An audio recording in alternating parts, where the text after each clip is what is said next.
नमस्ते दोस्तों, कैसे हैं आप सब? आई होप आप सब अच्छे होंगे और अच्छा कर रहे होंगे अपनी-अपनी लाइफ में। आप देख रहे हैं वेब सिनेमा टॉक्स, जहाँ मिलता है मूवी और वेब सीरीज़ का असली रिव्यू। तो चलिए दोस्तों, शुरू करते हैं आज का रिव्यू सीधे पॉइंट पे। 18 जुलाई 2025 को रिलीज़ हुई स्पेशल ऑफ सीज़न 2 एक बार फिर से केके मैनन को लेकर आई है और इस बार मुकाबला है सिर्फ आतंकवादियों से नहीं, बल्कि एक इनविजिबल साइबर एनिमी से। हिम्मत सिंह की वापसी हुई है, लेकिन अब की बार कहानी और भी ज़्यादा खतरनाक, ज़्यादा रेलेवेंट और कहीं ज़्यादा कैरेबल हो गई है। यह सीज़न सीधे नेशनल इकोनॉमी, साइबर अटैक और यूपीआई हैक जैसे मुद्दों से जुड़ता है और ये दिखाता है कि आज की दुनिया में जंग बंदूकों से नहीं, बल्कि डाटा से लड़ी जा रही है। इस बार एक साजिश रची जा रही है, जो भारत के डिजिटल बैकबोन को कोलैप्स करने की कोशिश कर रही है। एक high level UPI hack system के ज़रिए पूरे देश की इकोनॉमी को हिला देने योजना है।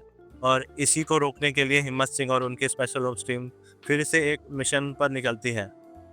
लेकिन ट्विस्ट ये है, इस बार दुश्मन बाहर से नहीं, बल्कि हमारे सिस्टम के अंदर से ऑपरेट कर रहा है। कौन है ये इनसाइडर? क्या है इसकी मंशा? और क्या टाइम रहता है टीम इसे रोक पाती है या नहीं?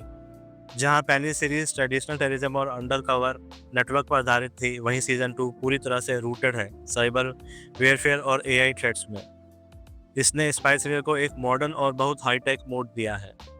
केके मैनन हमेशा की तरह सीन में चमकते हैं। उनकी आवाज़, उनकी नज़रों का डेप्थ और उनका काम यह डेंजरस डेमिनोर दर्शकों को बार बार उनकी तरफ खींचता है। उनके अलावा करण ट्रैकर, आफ्ताब सुदेशानी, विनय पाठक, प्रकाश राज और ताहिर राज बसीन जैसे एक्टर भी अपना काम बखूबी निभाया है। खासकर करण ट्रैकर की एनर्जी और विनय पाठक का साथ काफ़ी एंगेजिंग है। हालांकि कुछ सपोर्टिंग कैरेक्टर्स, खासकर फॉरेन एजेंट और प्रकाश राज वाला सपोर्ट सब प्लॉट इतना मजबूत नहीं है। दोस्तों, डायरेक्शन की बात करें तो नीरज पांडे एक बार फिर अपने सिग्नेचर स्टाइल में नजर आते हैं।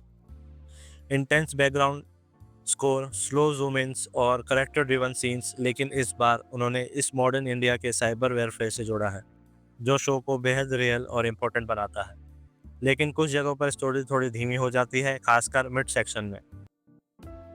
एडिटिंग तो टाइट है और डायलॉग्स भी शार्प हैं, जो स्टोरी को वजन देते हैं।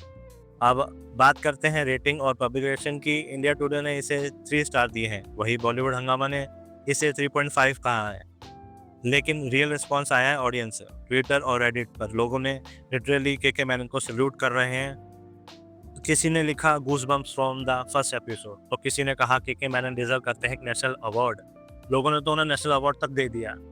वहीं कुछ दर्शकों को ये सीज़न इतना फास्ट पीस नहीं लगा और कई लोगों को लगा कि कहानी का अंत थोड़ा जल्दबाजी में दिखाया गया है। फिर भी इस सीज़न की सबसे बड़ी ताकत है इसका सब्जेक्ट, एआई, साइबर टेररिज्म और इकोनॉमिक सबोटेज। यह सब रियल थ्रेट्स हैं और नीरज पांडे ने इन्हें फिक्शन में बदलकर काफ़ी ऑनेस्टली दिखाया है।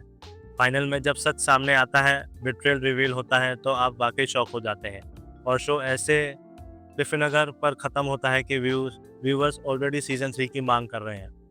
तो कुल मिलाकर स्पेशल ऑप्स सीज़न 2 एक बोल्ड, स्मार्ट और वेल क्राफ्टेड वेब सीरीज़ है दोस्तों, जो आपको सिर्फ एंटरटेन नहीं करती, बल्कि सच में मजबूर भी करती है। अगर आप spy thrills, modern tech threats और पॉलिटिकल कॉन्स्पिरेसीज़ में इंटरेस्ट रखते हैं, तो ये सीज़न बिल्कुल आपकी लिस्ट में होनी चाहिए। तो दोस्तों, कमेंट्स में ज़रूर बताएं और अगर आपको ऐसे ही इंटरेस्टिंग रिव्यू चाहिए तो लाइक करें, सब्सक्राइब करें और बेल आइकन प्रेस करना ना भूलें। मिलते हैं अगले रिव्यू में सिर्फ वेब सिनेमा टॉक्स के साथ। धन्यवाद दोस्तों।